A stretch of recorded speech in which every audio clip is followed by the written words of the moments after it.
Today I am giving a homily, which, if you're curious, the only difference between a homily and a sermon is about 10 minutes.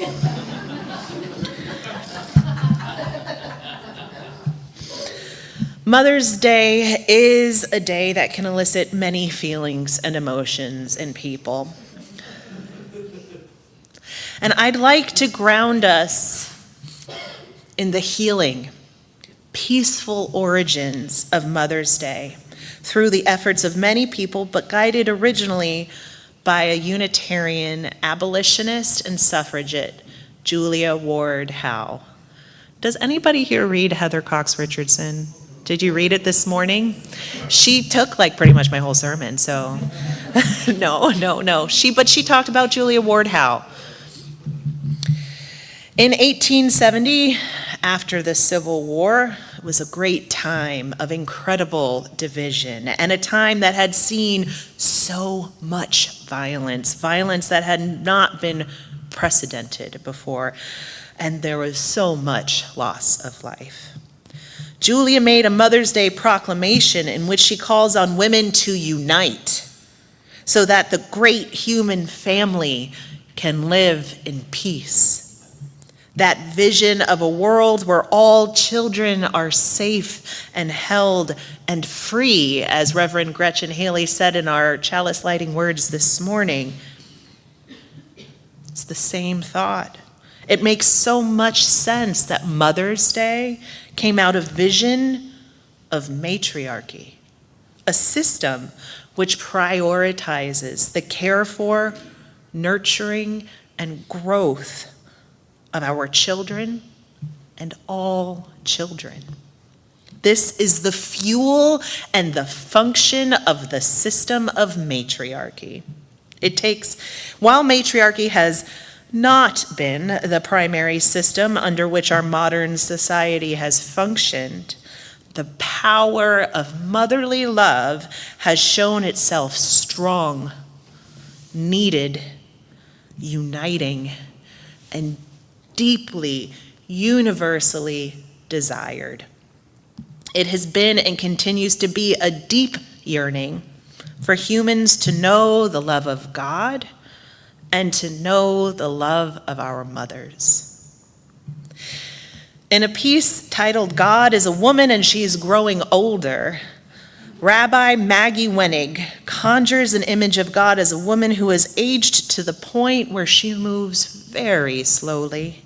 She can't stand erect, but her memory is crystal clear, and she wants us to come home.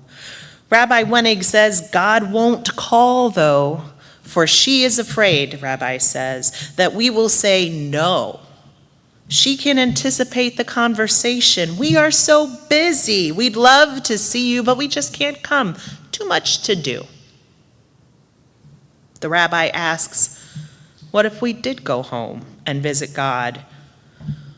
What might it be like? Then she paints this picture for us.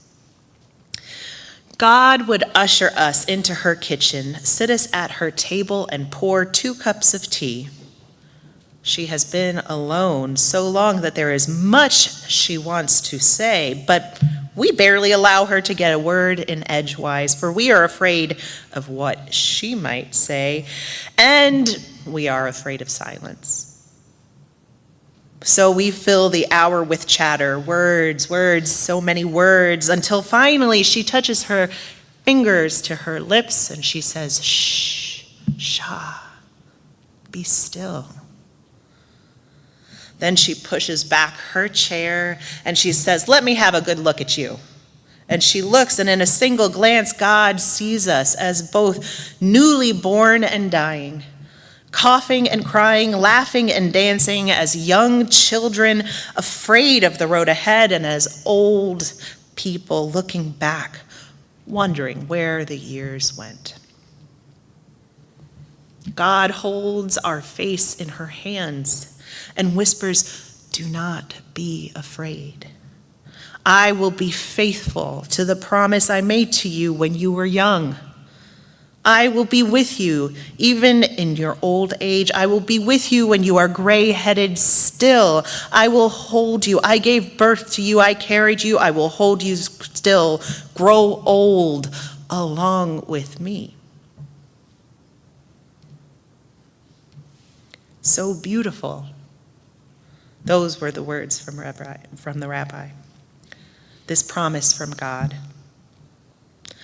A promise that may resonate with you in one way or another. Though for many of us, this image of God doesn't quite do the trick. I know for me, I don't see God as so inactive that she wouldn't call us, as the rabbi suggests. I think God calls us all the time, but we are too busy, too overwhelmed, sometimes defeated, too focused on our next level of achievement, or maybe our next paycheck, or just trying to get through the day. We have many worries and responsibilities.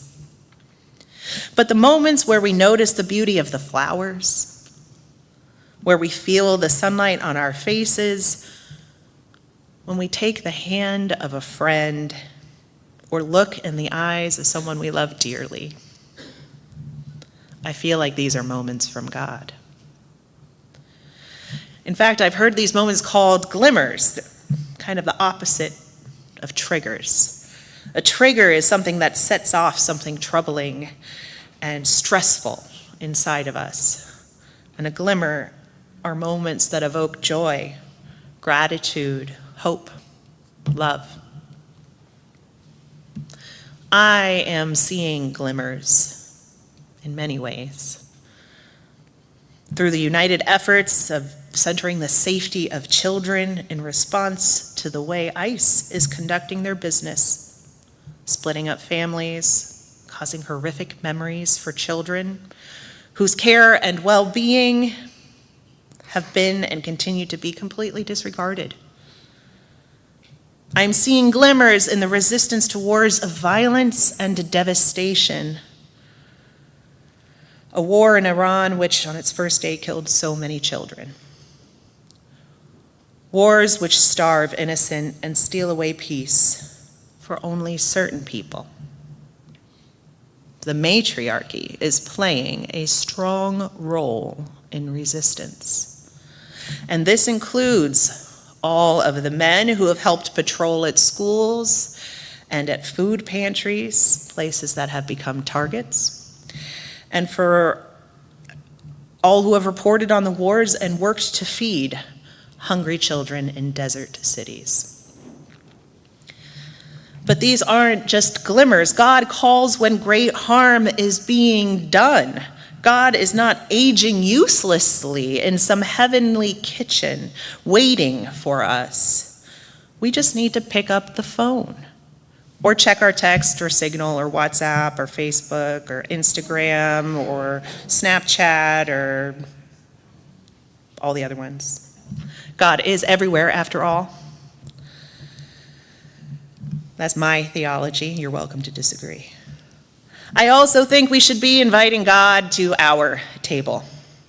Pour her a cup of tea. She may be ancient, but she is quite able to get around and is always available to us. That's how I imagine God, through a process theology lens.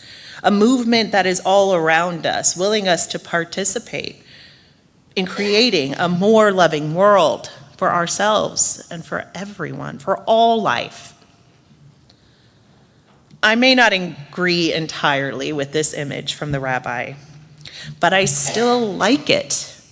I think whether at her house, God's house, or at our house, a tea date with one another is probably a good thing, even for those of us who would rather have coffee. And the image of Mother God, who gave birth to us and keeps a promise to always be with us, that is a lovely and tender and powerful thing. This Mother's Day, may we know we are loved, and may May the matriarchy thrive and do its loving work of tending to the world's children. May we heed Howe's call in her proclamation, a rally cry to women across nations to reject violence and unite for the great and general interests of peace. May we know the power of loving women, loving mothers, loving mother figures, and the strength and comfort of a divine mother that will not let us go and will be with us until our last days.